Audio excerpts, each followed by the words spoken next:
Diuen que el català s'està perdent per culpa de les persones migrades, però això és totalment fals. La veritat és que som 2,3 milions que volem aprendre la llengua. Però la Generalitat només ofereix 120.000 places a l'any. El procés d'inscripció és molt complex. Els horaris són incompatibles amb la feina i la família. I a moltes les aules ens queden lluny de casa.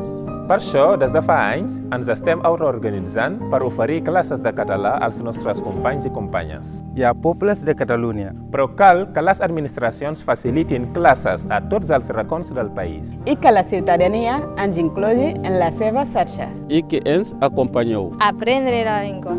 Culpar a les persones migrades del retrocés del català és un error i és donar ales als discursos d'odi que són els que no ens volen incloses. Volem català per totes i tots perquè tots i totes som catalanes.